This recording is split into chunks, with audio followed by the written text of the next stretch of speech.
Man, her biography goes for days and days and days, all of her accomplishments. A daughter of the North, Dr. Susanne Stewart. Masicho, and welcome back. I'm Susanne.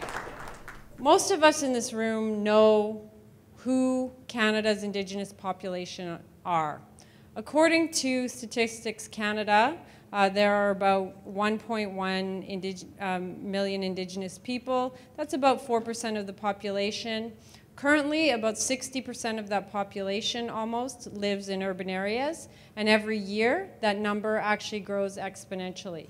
So there's a huge migration demographically of Aboriginal people from rural and remote and reserve communities to urban centers. And that would include urban centers like Yellowknife. When we talk about Aboriginal youth and education, there's much data out there that talks about this dim and dismal picture that we have. And this data is true for the populations it represents. So we know things like 40% of Aboriginal people, young adults, don't have a diploma. That's compared to 13% of non-Aboriginal Canadians. First Nations youth who live on reserves have actually a higher number of non-completion of high school, 61% for First Nations, and even higher in the far north for Inuit, closer to 70%. And these numbers are distressing because we know that without an education, it's very difficult to get a job. And we know what that means when we don't have jobs. We can't feed ourselves, we can't take care of ourselves, we can't move into our futures the way we want to.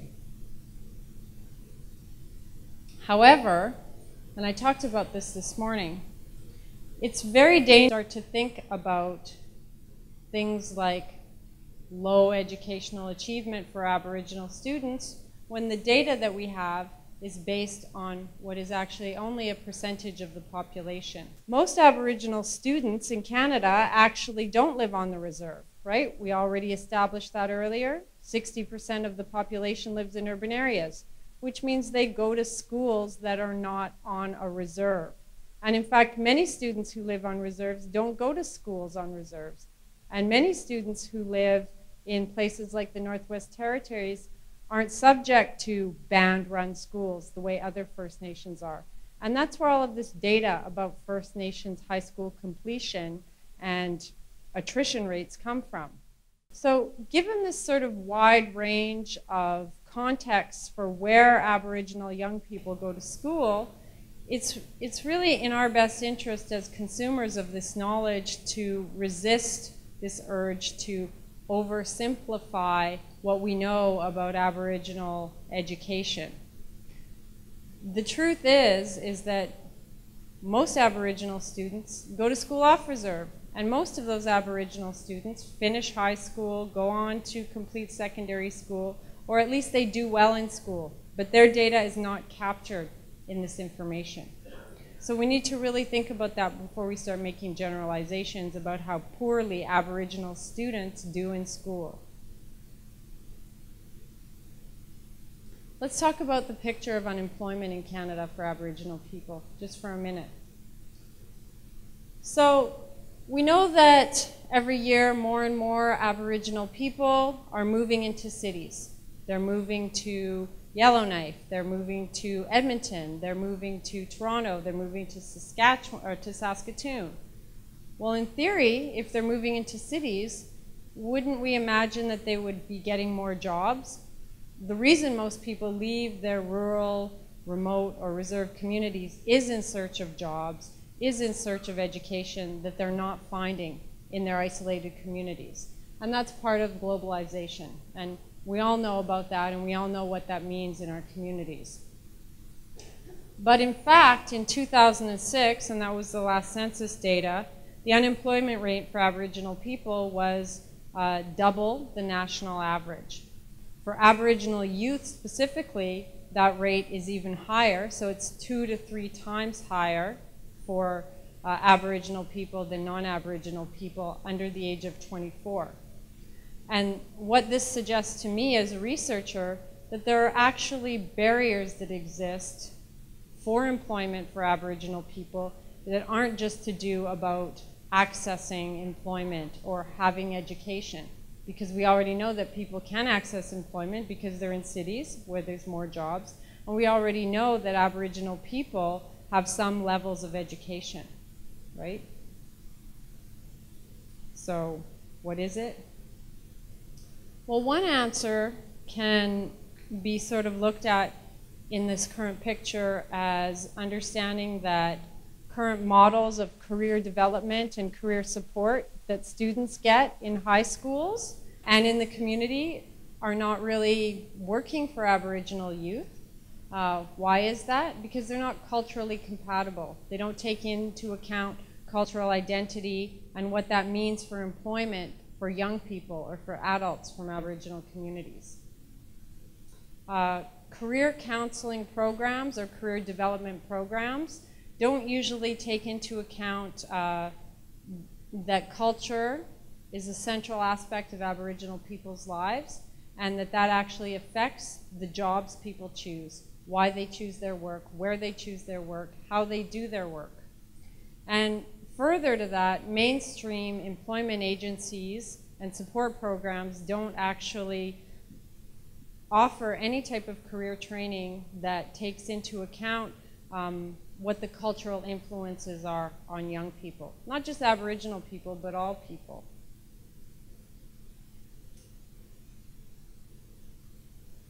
Everyone, I think, in this room would agree that employment is an important part of life. And in my view, as a psychologist, you know, I do a lot of things in my work, right? I'm a teacher, I'm a researcher, but I also work as a clinician in the Aboriginal community. And when I work every day with people who are depressed, people who are anxious, with people who have personality disorder type traits, most of these people don't work. And when you don't work, you lack that central piece of meaning and purpose in your life. You don't have a reason to get up out of bed. You don't have a reason to feel good about yourself. So work, for me, is about not just making money and contributing to the economy and paying the bills. Work is also about fulfilling that deeper psychological need for self-efficacy, for autonomy, for being able to look after yourself and feel good about yourself, being able to heal from things that harm you. I have a friend who's really going through a lot right now. She's very depressed and down, and she's on disability. She's been on disability. Yeah. She can't work. She was in a horrible car crash. So she's really down. She calls all the time, and we're doing our best to support her. But you just hit the nail on the head that she hasn't been able to work for over 13 months. So for 13 months, she's just been in her house. She's been in her head. And so she needs to get back to work in whatever way, whether it's volunteering. So I thank you, because we've been trying to do our best. But if you don't get out of your house, you don't get out of your head, what's going to change? So Masi Cho, thank you. Thank you. Well, I agree with that. That's a great example to illustrate my point. Working is part of overall mental health. Other information that's important is that it's actually well documented in existing research that work experiences can also help us to feel better about ourselves, but they can also promote distress. So depending on if we're satisfied or not satisfied with our work, that predicts and impacts what our mental health is like currently and in the future. What's important about knowing that is understanding that cultural factors actually play a huge role in how we feel about ourselves in work and how we perform in work, thereby impacting our mental health.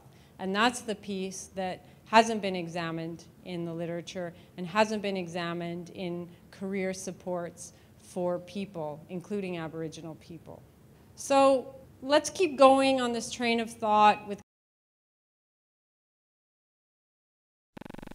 So we know that Indigenous people as a population, that's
high.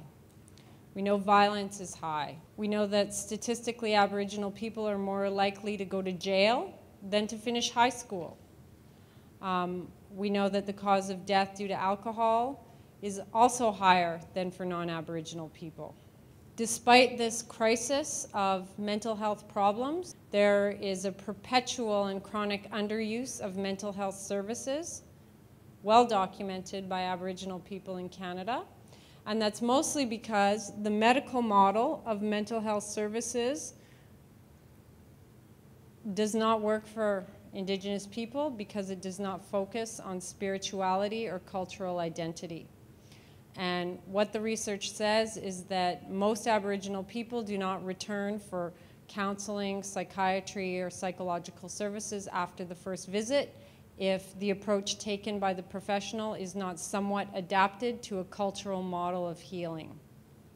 So, therefore, I've given you all the background. Therefore, why do we want to look at the outcomes of education and employment? We're calling those life transitions for youth. Well, I want to look at those from a perspective that is no longer pathologizing our people. I'm tired of research that's saying, this is what's wrong with youth. This is what's wrong with Aboriginal people. This is why they can't finish school. This is why they can't get jobs. I wanted to create a body of work that talked about the strengths and the resources of young people. And I wanted to get that information from young people themselves. So that's what I've done in like 6 projects, but I'm only going to share 2 projects with you. So I'm going to talk about both of these projects. One finished last year, and that was called Stronger Together. And the second project, the Work-Life Identity of Aboriginal Youth, is almost done, and that'll be finished next year. The Stronger Together project, that's Stronger Together Youth and Elders Together, is, like all of my research, a partnership-based project that looks at cultural identity awareness and development for youth. And we used traditional knowledges, process, and methodologies in data collection and data analysis. So the research question, which was developed in partnership with our community partner, who is the Native Canadian Centre of Toronto, they wanted to know, they developed this question, how do Aboriginal youth in Toronto understand and relate to their cultural identity? And what community services and supports in the city do Aboriginal youth require for mental health promotion and cultural identity and well-being? So we looked at these questions by using an approach that I developed a number of years ago called sort of Aboriginal narrative methodology. And that brings together traditional Indigenous knowledges as a way of knowing and collecting information and Western narrative inquiry. All of my research really works from a community-driven perspective. We know that there is a tattered and torn history of research in Aboriginal communities. Part of my job as a researcher, because I work in the Western system, there's my brother.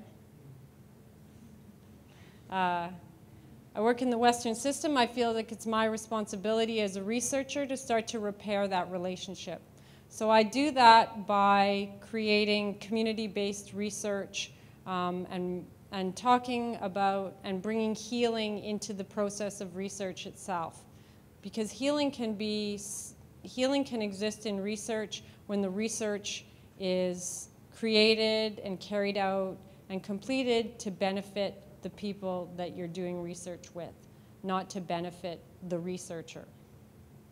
But most of you guys already know that. I don't need to talk about that here. So in this project, this was a small project. This is actually designed to be, this project, Stronger Together, is sort of a pilot for a much bigger project, which I applied for last year, but was shortlisted and I'm applying for again through a partnership grant. So we did one focus group and we did a small amount of individual interviews.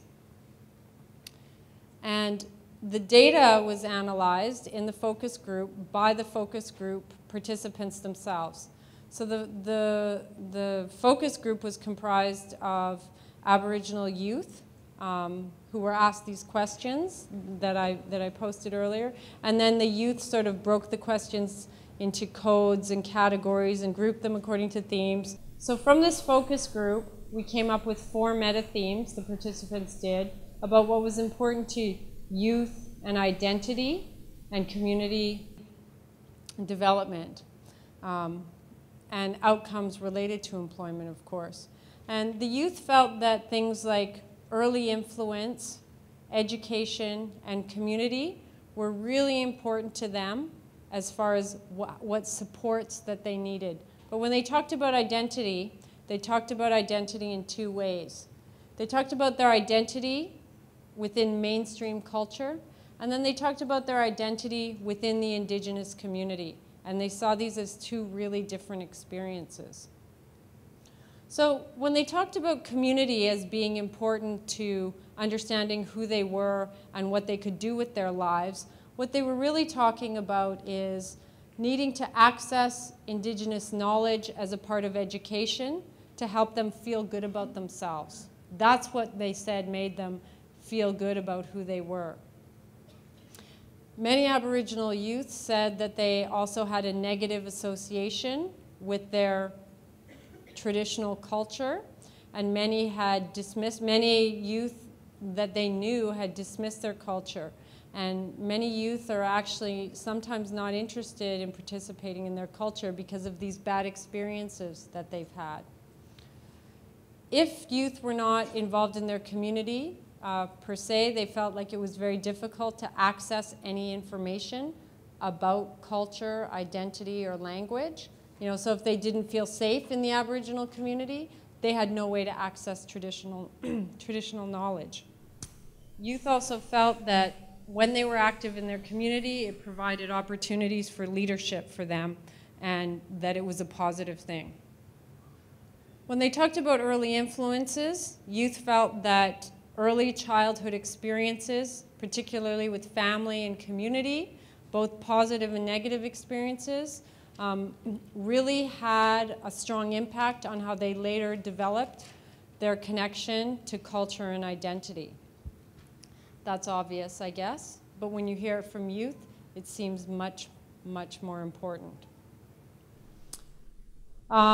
Youth overwhelmingly agreed that mainstream education was not sensitive to Indigenous ways of knowing or Indigenous knowledges, and they felt like the inclusion of Indigenous knowledge in the curriculum would help them get a better sense of understanding of who they were and feel like they belonged in the education system, which many young people felt like they didn't do. And they also felt like they needed to hear history from an Aboriginal perspective, which they currently were not getting within the school system. When youth talked about their identity within mainstream culture, a lot of youth feel that they have internalized negative stereotypes. Aboriginal youth who resist these negative stereotypes are youth who have identified themselves as reconnecting with their traditions, their cultures, and feeling like being part of their families and their communities who were strong in their culture is what was key for them in being able to do that. So I think that's good if you have a family who does that, but if you have a family who doesn't, that probably leaves most youth to be in the other category where they're internalizing negative stereotypes because they don't have access to the positive reinforcement in their family. Don't worry, you'll have time for questions after. I'm kind of trying to race through this because I have a lot of information.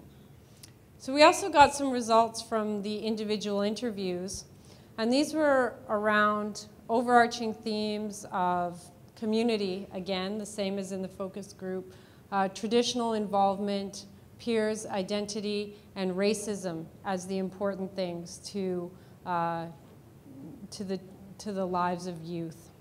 One youth in an interview said, "We can all come together and be a community based on commonalities, speaking for me and my friends. We all come from somewhere else, and we are strong in our identities and where we come from. We can all get along and joke around and make fun. And at the end of the day, we know that there are differences too. So this young person was talking about how important it was to be involved in community, because community brings people together, even if they're different or even if they're the same. But the important piece is that coming together. So she was really speaking to the diversity and the strength that is in the diversity of an Aboriginal community. When people talked about peers,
So we did a focus group with the people who worked with youth, and then we did 20 interviews with Aboriginal youth themselves, asking the same questions.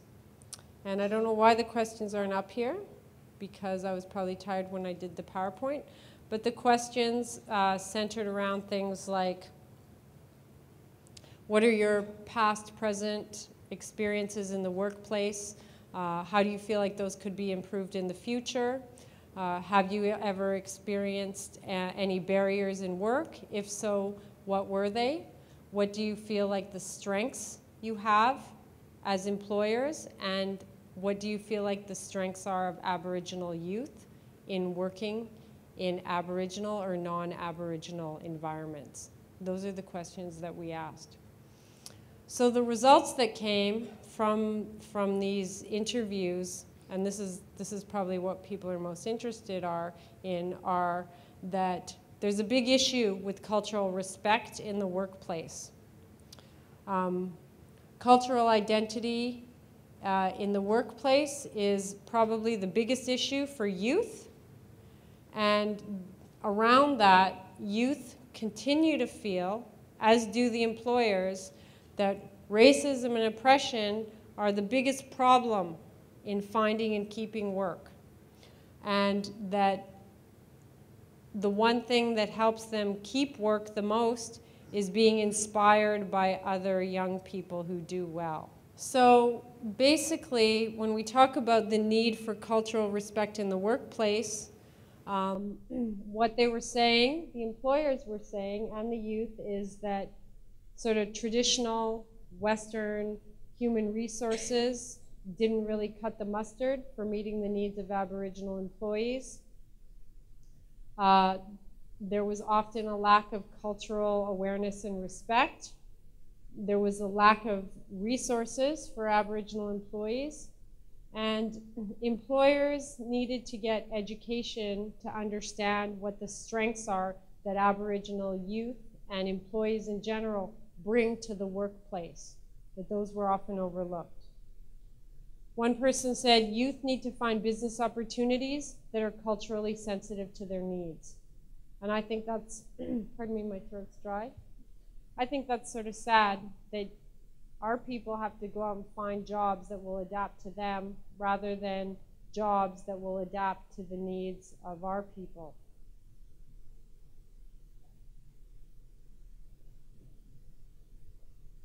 But we can talk about our opinions about this later. Racism and oppression. Again, this was the big piece of this research, of the outcome.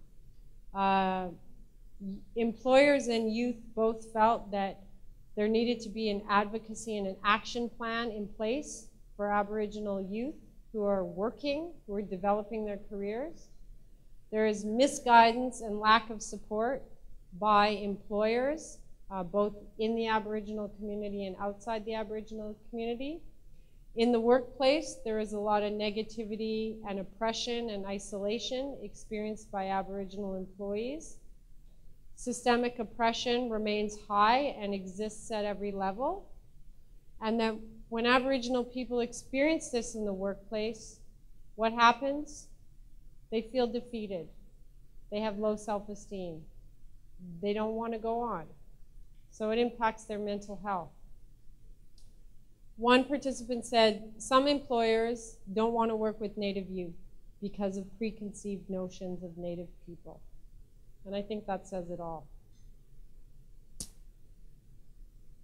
One positive thing that was said was that youth felt that when they worked with other youth who were doing well, so they had role models and mentors, that they were empowered, that successful youth were youth that were able to think and work outside the box. In other words, they were trailblazers. Remember that? Remember I said that this morning? Positive reinforcement came when they worked with other Aboriginal youth.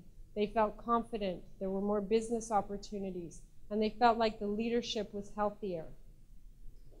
Employers need to be positive role models to the youth, and employers need to love Aboriginal youth is what one participant said. So what does all this data, and this is a lot of data, and this is a lot of work getting all this information. What does it mean? Well, I think what it means is that we need to understand that employment is a major factor that can help people emerge from negative experiences in their life, such as poverty. We know that. But further than that, we need to understand that employment continues to be a negative experience for a lot of Aboriginal youth in Canada, particularly in cities. And employment, places of employment, seem to be places where racism and stereotypes continue to be perpetuated, and that this probably needs to stop. That's what I would tell employers. That's what I would tell organizations. And that's what I tell the government when they ask me what I'm doing with my research. What does this research mean for educators? Well, I think it's really important to understand that youth need more opportunities to have more responsibilities earlier on in their careers, even maybe when they're still in school. Because when they do things and they're inspired and they have responsibilities, they feel good about themselves. That's what the youth said. People who are supporting youth in going to school and finding jobs, like these career counselors, they need to understand the history and the needs of Aboriginal people, because those are different than non-Aboriginal people. And I'm not going to go into how it's different, because we all know here, everyone in this room knows how it's different. And I think the really important thing is understanding that racism and oppression need to be addressed at the policy level, as well as the personal level, by educators. Because educators are the ones who are turning out all these other people who are perpetuating the stereotypes as employers, as co-workers. Right? This needs to change fundamentally at the level of education.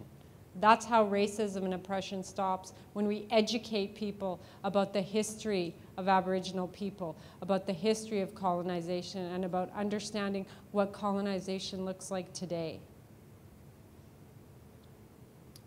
For counseling, I'm a counselor, I'm a therapist. That's who I really am at heart. I'm here to help people deal with their problems so that they can move on and meet their goals. And when I think about what this means for counselors, well, what this means is, at a very basic level, is we need to move out of our ethnocentric models of how we do business as professional helpers and start looking to the Indigenous knowledges and what those can offer for helping our youth in meeting their goals. Indigenous knowledges isn't all, magic and smoke and mirrors, as people talked about this morning. Indigenous knowledge is about coming from the spirit. As a psychologist, I understand Indigenous knowledge as something that's deeply intimate and personal, as something that's spiritual and about what you know inside your heart and inside your body, about what you learn from having your feet on the ground, about what you learn from being in relationship with people who are other spiritual people. And that's everyone, because everyone is a spiritual person. What does that look like in practice? Well, we need to create more hybrid models that bring together traditional ways of knowing and Western ways of doing things, because that's what the world looks like now. All Indigenous people around the world, according to the World Health Organization, every Indigenous person internationally comes into contact with the Western world once every day. So it's not practical to say, well, I just want to go back to doing everything the traditional way. Well, how's that going to work when I need to text you on my iPhone? Probably not going to work. How's that going to work when I have to sit in a classroom with 60 students who want to learn how to become psychologists and I need to teach them? It's not going to work, because we have to work with the best of both worlds, and that's what hybridism is, bringing together the best of two different worldviews. And that's from the work of Eduardo Duran, a Pueblo psychologist. whose work has really guided me over the last 7 years since he published that book. The other recommendation is awareness. We need to have awareness about our cultures and about other people's indigenous cultures, and we need to bring those together because we're all here together. So policy, what do I have to say to the policy people? Well, I think the most important thing I can say to policymakers, and I have the data to back this up, is that we need at the policy level to support more programming that brings together youth and elders who use indigenous knowledges along all of the spectrum of educational and employment services, not just language courses, not just culture courses. This is what young people want. This is what young people need to do well in their lives. This is what they're saying. We also need to identify and support Aboriginal leaders within Aboriginal and non-Aboriginal governments. We want to resist ghettoizing Aboriginal professionals within culturally specific programs and services. Do you know what I mean when I say this? Do you guys, what do you think of that idea? Don't know what I mean? So let's say I'm an Aboriginal professor working at an institution. I'm over there doing all the Aboriginal stuff, and I have nothing to do with the rest of everything that goes on there. That would be ghettoizing me to work only on Aboriginal issues. Aboriginal issues are all people's issues because we all live in relationship with Aboriginal people. So I think Aboriginal people should be working in all areas of education, of all areas of government, of all areas of the profession in which they're working. Just because you're Aboriginal doesn't mean you should be the Aboriginal person in that department doing all the Aboriginal things. You might be Aboriginal, but do you know every Aboriginal thing? No. If you're an Aboriginal person here and you've been in a class, raise your hand if you've ever been asked to answer questions for all Aboriginal people. More than once? Did any of you ever get up and walk out? I did, because it happens so much. It happens so much in graduate school. Even the professor would look at me. I'd be like, why are you looking at me? I don't know. I don't know what the Mi'kmaq do in the winter. Don't ask me that. I've never even been out to the East Coast. That's just one example. I could give you some horror stories, but you know what? I'm not going to go there now because we're not here for horror stories. We're here for fun and good times, right? We're here to have fun. We're here to laugh. So I'm going to give you the last of the policy recommendations, and we'll really get laughing. So I think the other really big recommendation that I have for policy is that it's time, this is based on my research, this is not just my opinion, but fortunately my opinion aligns with the research, is it's really time to ensure that we do not place non-Aboriginal people in leadership positions within Aboriginal initiatives. Youth talked about having models and mentors who are other Aboriginal youth, who are Aboriginal elders, and what a positive effect it has on their identity development, their self-esteem, and their self-efficacy. But it's also just as demoralizing when an Aboriginal young person comes into a program, into initiative, into something, and they see a non-Aboriginal person in charge of that. What message does that send to them?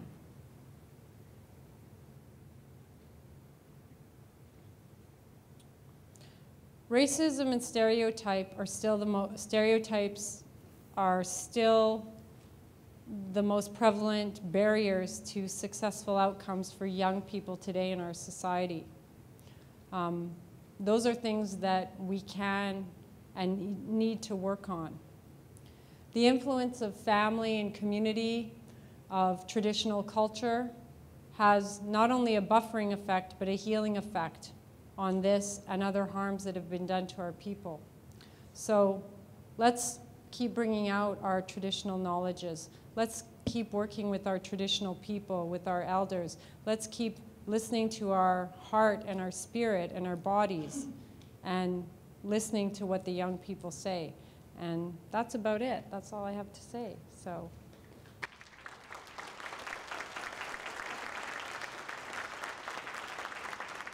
Thank you, Susanne. So do we have any questions for Dr. Stewart?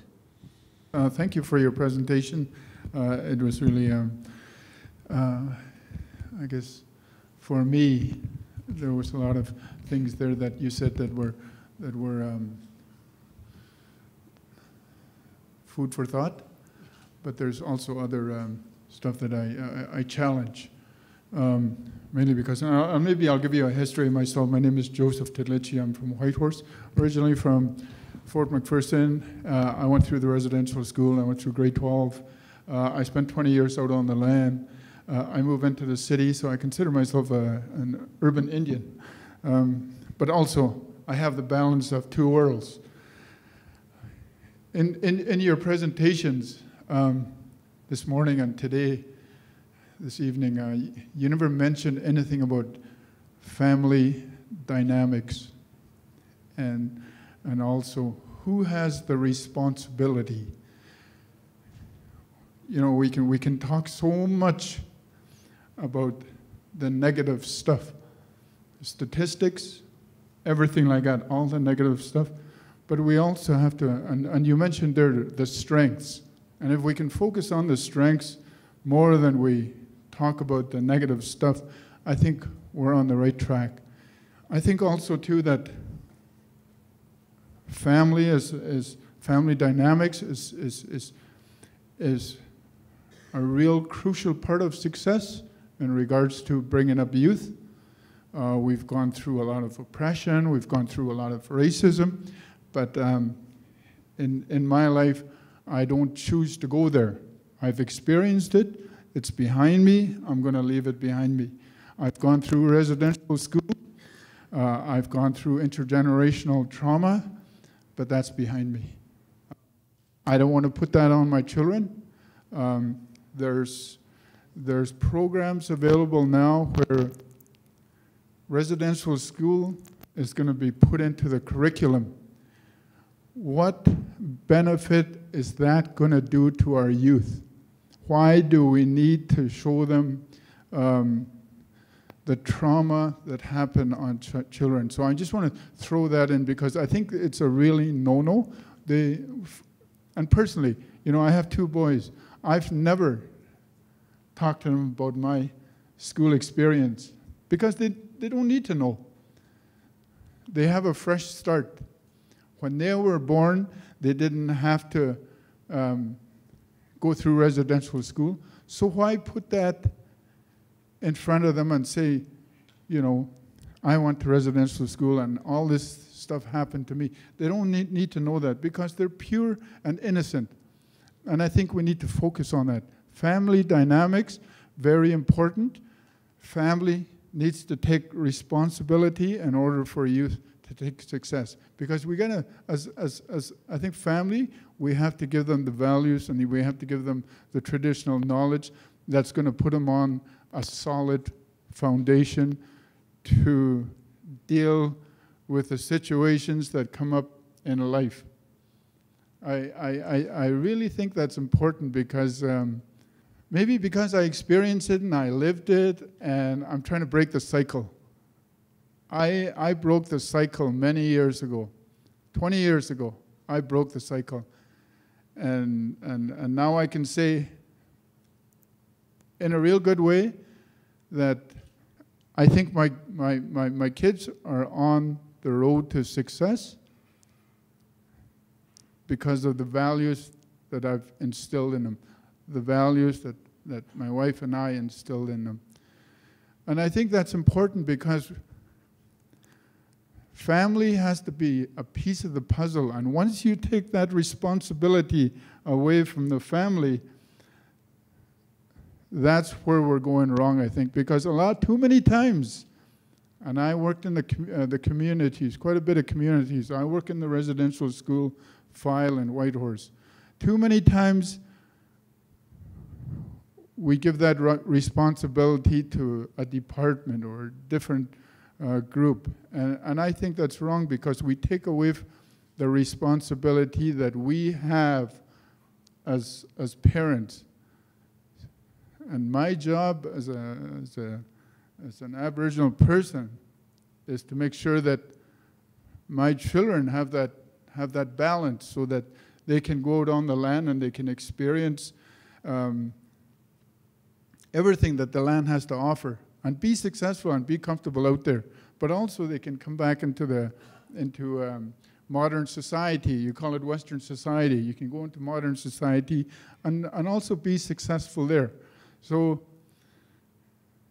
I just wanted to throw that in. I like your presentation, but it's something in my real job that I'm really concerned about, and I see it so many times.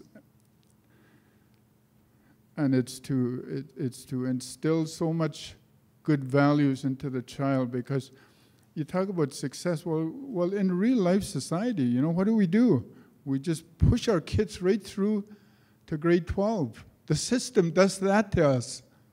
So when they reach grade 12 and they graduate, and we all know that, if you give them an exam, a grade 6 exam, they're going to fail it because they're pushed through the system. And I think the reason being is that as family, we're not doing our responsibility. And I just want to throw that out. Lots of room for discussion. I could be in left field, but that's just my belief. Merci. Thank you very much. Well, thank you. I think you raised some important points there, and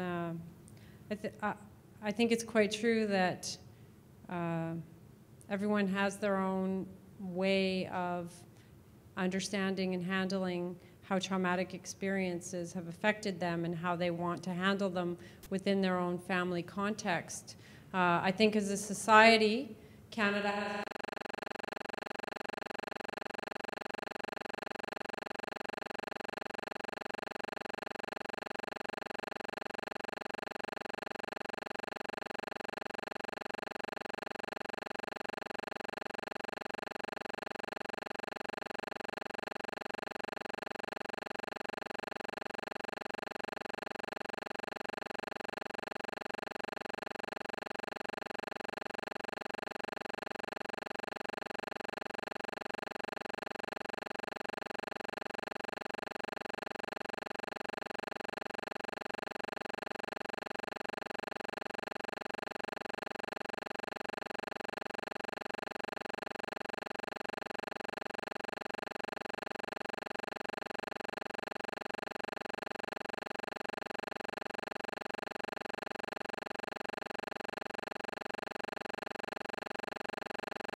And in humanistic psychology, Western humanistic psychology, we believe that every person is responsible for their own healing. And that's very much what I heard this gentleman talking about. So I'd like to thank him for sharing his story and hope that I address some of those concerns a little bit. Thank you so much for your talk. I really learned a lot, and I thought it was very important. It's so nice to see that we're moving away from disease models in terms of research that's taking place. I'm just wondering, and maybe disease model is still around, but I just think... oh, it is. It is, alive and well.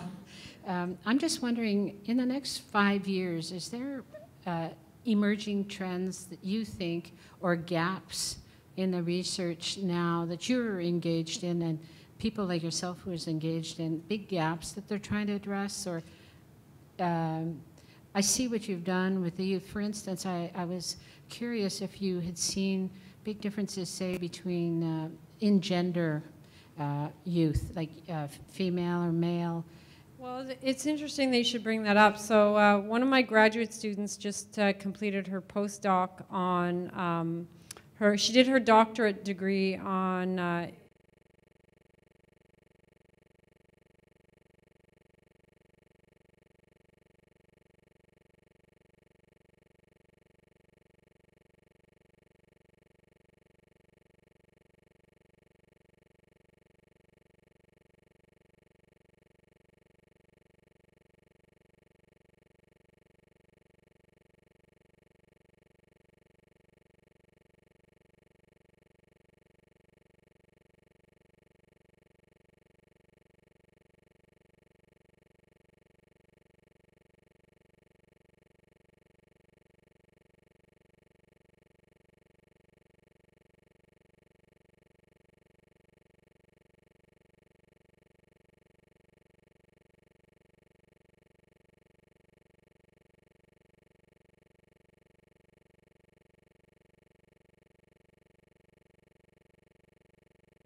Thanks.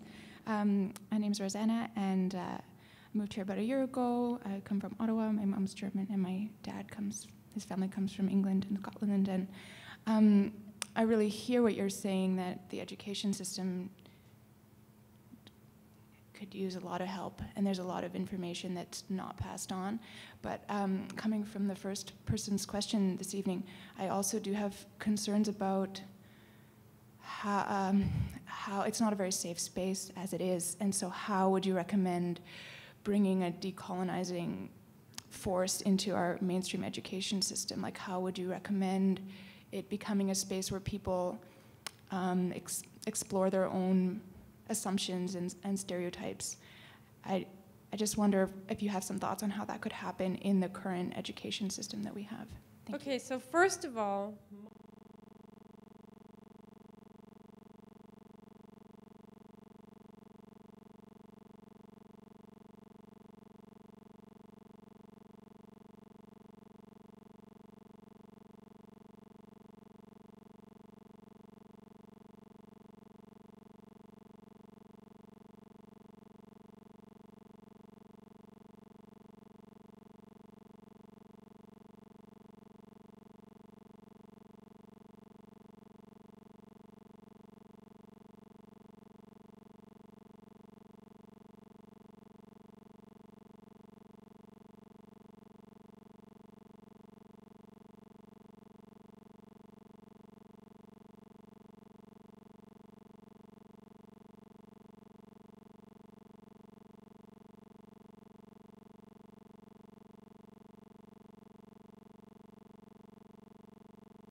I'd work with consultation and with Indian Affairs and to do with mine remediation.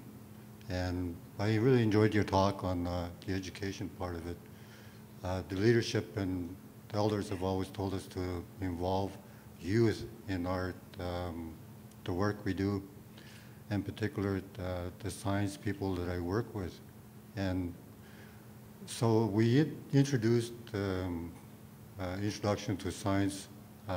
We did that since 2007, and I went into job shadow, where we hire you to be a part of mine remediation, monitoring, water collections and analysis, metals analysis and that type. So we're kind of looking at and hoping that we'll be introducing youth to consider science as a career, so that eventually they'll be able to work on their land and to take care of the land, the animals, and the wildlife, and those things. So in looking at your the talk you did, and I enjoyed, and the mentoring part of this, and looking forward, and getting youth, getting past grade 12, going into science, and I'm hoping that you'll maybe look at the mentoring part of this whole process, and looking at science as one of the things that could be something that we try to introduce more of the Aboriginal youth. Yeah, absolutely. Thank you. Absolutely.